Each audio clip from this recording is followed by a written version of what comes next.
AP ప్రభుత్వ chief whip Kalva Srinivasulu మీడియాతో మాట్లాడుతున్నారు. లైవ్ చూద్దాం. ప్రజాప్రతినిధులను ఆ విధంగా అవమానపరచడం అనేది చాలా బాధ్యతారాహిత్యం. జగన్మోహన్ రెడ్డి ఒక పెద్ద గజ దొంగ. ఆయన వేరే వాళ్ళని దొంగ అంటే దొంగే ఇతరులను దొంగ దొంగ అని అర్చినట్లు మనకి ఆ పాత సామెతోటి గుర్తుకొస్తా ఉంది.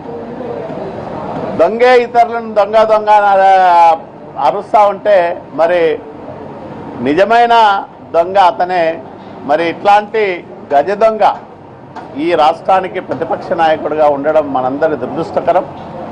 కానీ 100 మంది జగన్మోహన్ రెడ్డిలు అడ్డుపడినా వైఎస్ఆర్సీపీ లాంటి అప్రజాస్వామిక అసాంఘిక రాజకీయ పక్షాలు ఎన్ని అడ్డంకులు సృష్టించినా నవ్యాంధ్ర నిర్మాణం విషయంలో కానీ లేదా ఆంధ్రప్రదేశ్ రాష్ట్రాన్ని అన్ని రంగాల్లో అభివృద్ధి చేసే క్రమంలో ఎదురయ్యే ఎలాంటి అడ్డంకులనైనా అధిగమించడానికి తెలుగుదేశం ప్రభుత్వం మా నాయకుడు చంద్రబాబు నాయుడు గారి నాయకత్వంలో సిద్ధంగా ఉంది.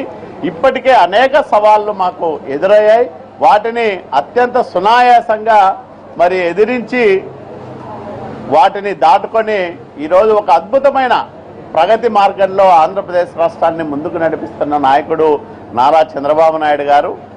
ఖచ్చితంగా జగన్మోహన్ రెడ్డి వ్యవహార శైలి, ఆ పార్టీ వైఎస్ఆర్సీపీ వ్యవహార శైలి అందరూ గమనిస్తూ ఉన్నారు.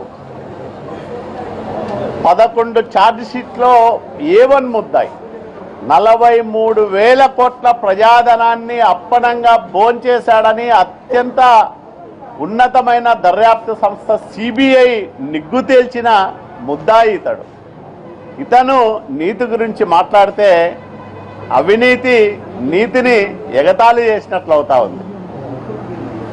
16 నెలలు ఎక్కడున్నాడు జగన్మోహన్ రెడ్డి? జైల్లో గడిపొచ్చాడు. అంటే ఒక రాజకీయ పార్టీకి అధ్యక్షుడిగా ఉన్న వ్యక్తి, ఒక రాష్ట్రానికి ప్రతిపక్ష నాయకుడిగా ఉన్న వ్యక్తి చరిత్ర ఇంత హీనంగా, ఇంత భయంకరంగా, ఇంత అవినీతిమయంగా ఉందంటే అది ఆ పార్టీకి అతనికి సిగ్గుగా లేదేమో. కానీ ఇట్లాంటి ప్రతిపక్ష నాయకుడు, ఇట్లాంటి ప్రతిపక్ష పార్టీ మాకుంది అని అందరం కూడా ఈరోజు బాధపడుతున్నాం, సిగ్గుపడుతున్నాం. కాబట్టే కనీసం ఇప్పటికైనా చేసిన తప్పులు తెలుసుకొని ఆత్మ విమర్శ చేసుకొని చంద్రబాబు నాయుడు గారి మీద అవాకులు చవాకులు పేలడం మాని బాధ్యతాయుతమైన ప్రతిపక్ష పాత్ర పోషించడానికి సమాయత్తం కావాలి. లేకపోతే శాశ్వతంగా రాజకీయాల్లో సమాధి కాక తప్పదు వైఎస్ఆర్సీపీ అని మేము హెచ్చరిస్తూ ఉన్నాం. ప్రజలు జగన్మోహన్ రెడ్డి నుంచి ఇట్లాంటివి కోరుకోవడం లేదు.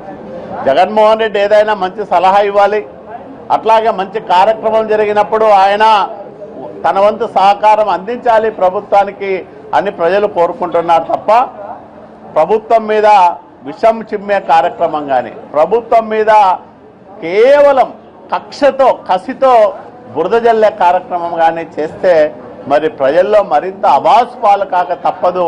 కాబట్టి జగన్మోహన్ రెడ్డి నీ ఆలోచన, నీ దుర్మార్గమైన దుష్టమైన ఆలోచనలు ఇప్పటికైనా మానుకోమని మేము హితవు పలుకుతా ఉన్నాం.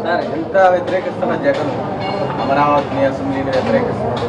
రేపు 6 నుంచి ఆంధ్రప్రదేశ్ అసెంబ్లీ సమావేశాలు జరుగుతుంది. అసలు వస్తాడా, రాడనుకుంటున్నారా? వస్తే ఏం ఇస్తారు? ప్రతిపక్ష నాయకుడిగా జగన్మోహన్ రెడ్డి గారికి ఇవ్వాల్సిన విలువ కానీ, జగన్మోహన్ రెడ్డి గారి పట్ల ప్రభుత్వం కానీ మేము కానీ చూపాల్సిన కట్టసీస కానీ ఎక్కడా కూడా తక్కువ చేయం. అట్లాగే ఆయన కూడా ఈ కొత్త అసెంబ్లీలోనైనా మన రాష్ట్రంలో జరగబోయే ఈ సమావేశాల్లో నుంచినైనా తన కపటబుద్ధి మానుకొని, కుట్రలు కుతంత్రాలు మానుకొని ఒక నిర్మాణాత్మకమైన ప్రతిపక్ష పాత్ర పోషించడానికి సిద్ధపడాలని మాత్రం మేము మనస్ఫూర్తిగా కోరుకుంటా ఉన్నాం.